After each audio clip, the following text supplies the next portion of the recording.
welcome to the Rehab mobile channel. I'm Dr. Toby, physical therapist and health coach. And in this video, I want to share with you how to lift properly without injuring or pulling something in your back. Now, a lot of people want to live to get physically active and just make their fitness goals realized, and lifting is something that they want to be able to do, but they maybe either have back pain or don't know what to do to prevent back pain. And so I'm going to show you the proper way to lift and to do certain exercises like squats and things like that without injuring your back. Now, if you are new to our channel, we help people to stay healthy, pain-free, fit, and mobile. So subscribe to our channel so you can stay up to date on all the content and the videos we release. So again, we are talking in this video about how to lift without pulling your back. Now, a lot of people are like, man, every time I lift or go to the gym and I lift a certain amount, I really feel a lot of stress or strain in my back, or I feel some soreness here in my low back. Well, this is really apparent. And if it's apparent for you, it's clear that you're most likely utilizing the wrong movement patterns and also therefore activating the wrong muscles when you are doing certain activities. So let's start off with a basic activity like a stiff leg or a Romanian deadlift. So one of the biggest things using a kettlebell here, a lot of people want to do a deadlift, and when you do that, one of the most important things is the hip hinge activity. Being able to do a hip hinge effectively is important. And so when you are coming into a position where your spine is bending, you really want to focus on your hips. So activities like a squat or a deadlift are really hip activities. You're really not trying to strengthen your back muscles, but you are going to inevitably strengthen them by stabilizing those muscles. So you see people wearing those braces and things like that. That's to help provide stability. But a lot of times it doesn't necessarily mean that those muscles that are in their low back are not activated. When you start to feel that soreness in your low back, it's because those muscles are being primarily activated. And that means you are not getting a good distribution or usage of your glute muscles a lot of the time. So doing a hip hinge can be important. But before I even teach you the hip hinge, I want you to understand that activating your core muscles are number two, important part to this process.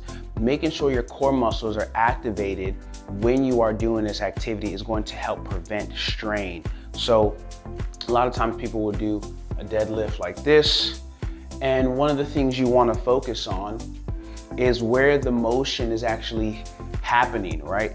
What I'm really doing is I'm initiating. You can see my back is the first thing that's coming up. Well, number one, you want to reach your bottom back. Reaching your bottom back. So a lot of people are not used to moving their hips back, but that's the first place you want to go. You want to move your hips back. And you're gonna feel like your weight is through your heels. And that's an important part. If you can't go down as far, start off making sure you have the coordination and the balance to be able to go down. You want those abdominal muscles to be tucked in, but you don't want to be holding your breath. As you see, my abdominal muscles are being tucked in right now, but I'm not holding my breath. I can still talk. So counting out loud is one of the ways you can make sure that you're not holding your breath. And the motion is actually happening from my hips. So as I'm coming up, the motion is happening from my hips, not from my back. So you don't see me flying back, and my shoulders going past my hips can be an indication sometimes that I'm actually throwing myself back using these back muscles and not utilizing my glute muscles. Your glutes are your biggest and strongest muscles in your body, and you want to make sure that you're using them. So if you are having back pain when you are weightlifting, one of the things you want to start off doing is doing the exercise multiple repetitions without having any weight, because that's going to help you to understand the motion and to get comfortable with it. Sticking that bottom back and coming up. Now this also applies when we're doing things like squats as well. All right, so I'm gonna demonstrate a squat. So one of the things you wanna focus on is the hip hinge position again, reaching that bottom back, coming up and pushing those hips forward. Reach that bottom back, hips forward. Instead of leaning your body. You can see there's a curve in my spine here, right? All that load. So if you're doing this and you're leaning forward, your trunk is leaning forward, you most likely may come out after doing several reps having some pain or discomfort in your lower back.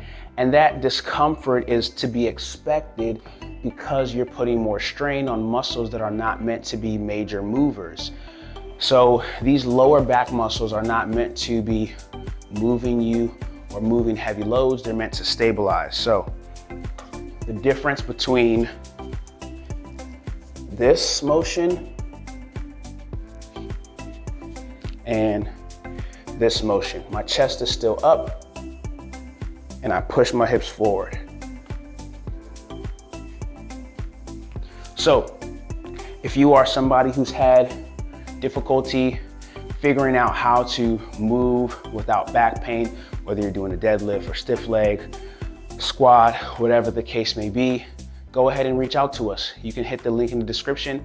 It's our Talk to a PT First button.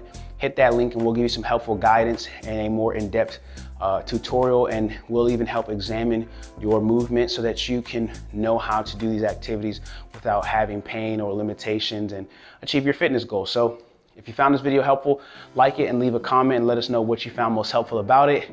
If you know someone who can benefit from this video, share it with them and subscribe to our channel so you can stay connected to our videos and come back to this video as a point of reference when it comes to your physical fitness journey.